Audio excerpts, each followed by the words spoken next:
Brookhaven National Laboratory Chemistry Department. And he's going to speak to us on imaging the induction period of sulfur interaction with strained copper layer.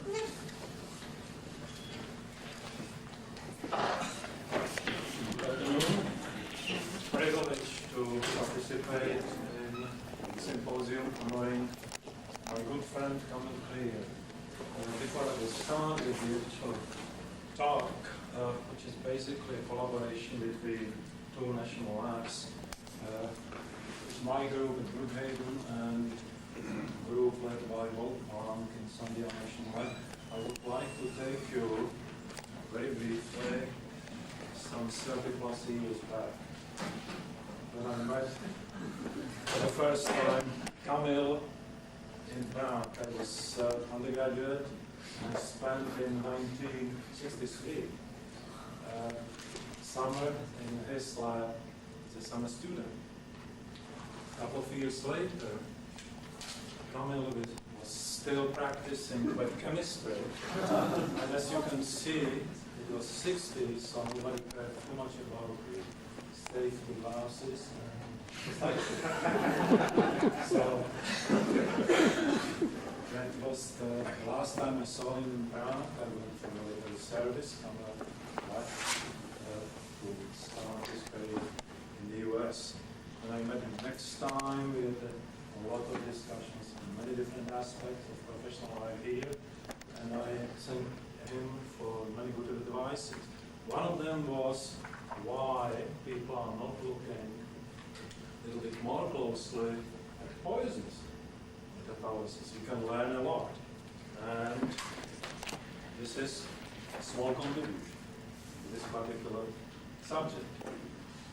So the objective is more or less stated in the first line. We are trying to understand what is sulfur doing on the surfaces of macrobimetallic surfaces. The motivation is obvious. Sulfur is everywhere. Feedstock, in energy resources, in coal. And it has a negative impact on the environment. Corrosion is a major problem for construction business and so on. But for us, the problem is poisoning of catalysts. You can do or go two ways. You can either try to lower the sulfur content in the raw material by using the process called hydrodesulfurization, or you can try to build a catalyst, make tailor design catalyst that is more sulfur tolerant. In any case, sulfur is a liability for our current state or society. It was not so in antiquity. I have a nice quote, almost 3,000 years old, where Homer has Odysseus to ask for sulfur because he needs to clean his house, fumigate from water that was there. So our experiments are done under UHV. So those are model experiments. Professor Sumurjay was talking in his plenary lecture early in the morning, and we are using two complementary techniques. One is photoemission spectroscopy based on the synchrotron and Brookhaven.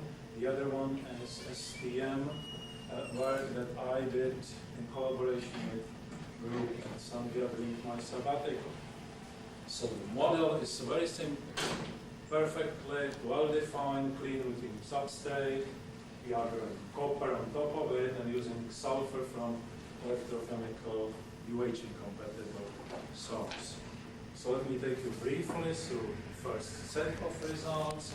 What you are looking at is the photoemission data. I'm plotting the S2P core level region of sulfur as the sulfur content is, or sulfur coverage is being increased on the 2-layer thick, perfectly defined copper layer on the receiving. And what is immediately obvious is following. It takes a lot of sulfur, specifically more than 0.2 monolayers, before you see any chemical changes.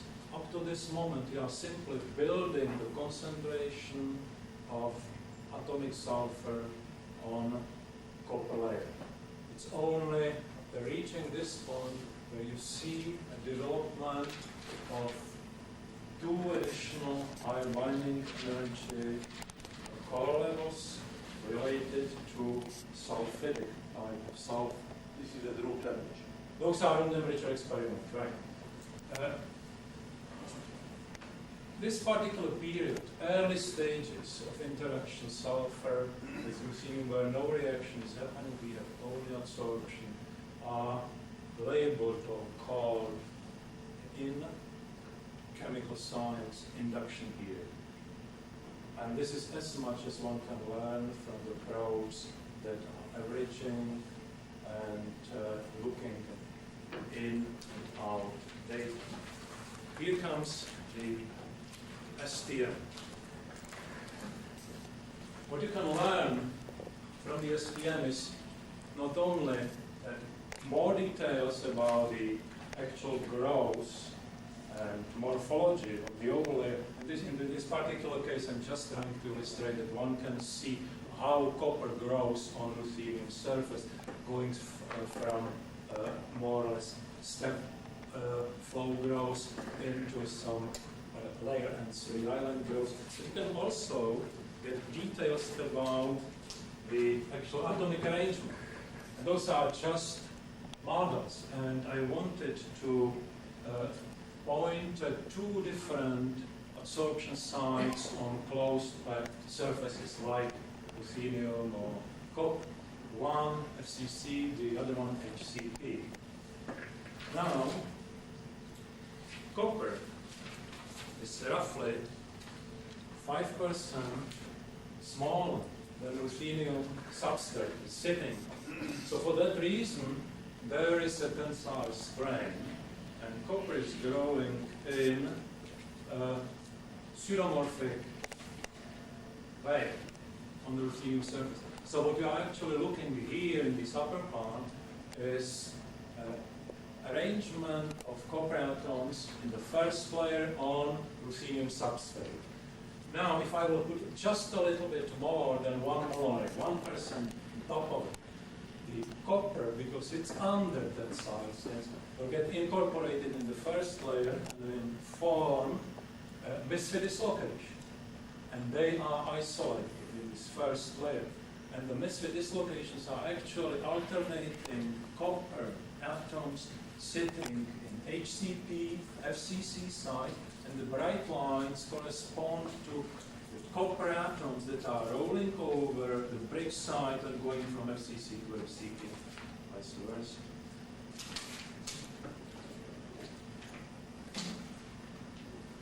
If you look at still first layer copper, with a small excess of the copper that goes beyond the first layer, you see that over this bridge side bonding copper, there is an extra atom that must be accommodated in. And the same thing is happening in the second layer. But there, just to orient you, you are looking at the lower terrace of ruthenium, upper terrace. This is first layer copper and the beginning of second layer growing in. So you see isolated misfit dislocations in the first layer and the dislocations of the copper growing in the second layer. And actually, if you will grow a full copper layer in the second layer, what you will get is uniaxially oriented stripped face of copper composed of 3 different domains that are reflecting support, in our case, ruthenium. Now the domains have boundaries, and the boundaries are made from the U-turns or elbows, and those are points where the dislocations, misfit dislocations, meet. And what is very interesting is that because you have to accommodate extra row of atoms at this particular meeting points, U-turns or elbows, there is absorption side distortion. To accommodate this extra row of atoms, you have to actually create, or nature creates in the second layer copper, a pseudo four-fold hollow absorptions. So now I lay background for the sulfur absorption. And this is what is happening in the very beginning. I'm talking about less than 1/100th of a monomer of sulfur adsorbed on a copper second layer. And you can see individual sulfur atoms that are decorated in this early stage, these U-turns or elbows in the misfit dislocation, second layer. And depending what elbow or U-turn exactly sulfur sees, you can have either 4 or 6 sulfur atoms in a non-bonding distance sitting in a perfect row. The sulfur can actually do more than that, just decorate the dislocation edges. You can actually create new ones by breaking these misfit dislocations. As demonstrated here, we are starting in the center of one of the domains, adding sulfur as we go along the arrows. So you can see that the misfit dislocations are cut, then the dislocations are bent, and the sulfur will self-organize itself in equilateral triangles. And the copper in the bridge sides will form what is called triangles. And we will end up actually with almost perfectly self-organized array of equilateral triangles. Each of them has 18 sulfur atoms. Once again, sulfur atoms are in non-bonding interaction. There is roughly 6 angstrom apart. And they are isolating the areas of copper that has HCT and FCC stacking. And there is still copper in between. The whole thing is not stable on time scale of hours. The atoms of sulfur will hop around, explode, the triangles will again slide, breathe, expand, but actually there is some local minimum where you have a closely packed triangles in this particular area. And you can actually see we did a collection, or we collected the movie time-elapsed sequence of STM images. And this is these two images in the lower part of the view graph are roughly 10 seconds apart. And you see that there is this one sulfur atom flying by. There are few sulfur atoms, for example, here that are not locked in the proper place. Then suddenly, in the next image, there is a brand new set of triangles appearing there. Those are fixed. To my surprise, these structures are quite stable. We are talking about sulfur and copper. And these two elements should react quite readily. This is not so in the case of UHV and the second layer. And you can actually go and anneal the whole system to 700K. And what you get is the following. A nice, well-ordered array of boxes or hexagonal pattern with the spacing roughly 90 angstroms apart. But sulfur still outlines the dislocation edges and the bridge bonded copper is still preserved in these fragments.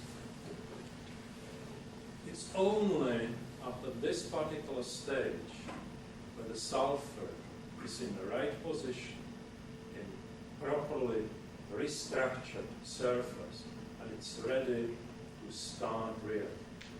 So only after this moment we do see photoemission the sulfide formation. But unfortunately, the moment when the sulfides are formed, the STM imaging capabilities are gone. After all, molybdenum disulfide is perfectly real. I suspect the lubricants are doing a nasty job. What do you see? Nothing? Blobs, and the whole thing is not well. We can drag by the tape, basically island these things, without or losing atomic resolution. So let me close, summarize with the following. Up to this moment, the definition of certain phenomena, like induction period, was more or less, quite often, not every time, used to hide basically our incapability to understand what's behind. I'm talking about now surface science, and we're talking about organic or physical organic chemistry from war tools to define these things. But for us, it's no longer black box.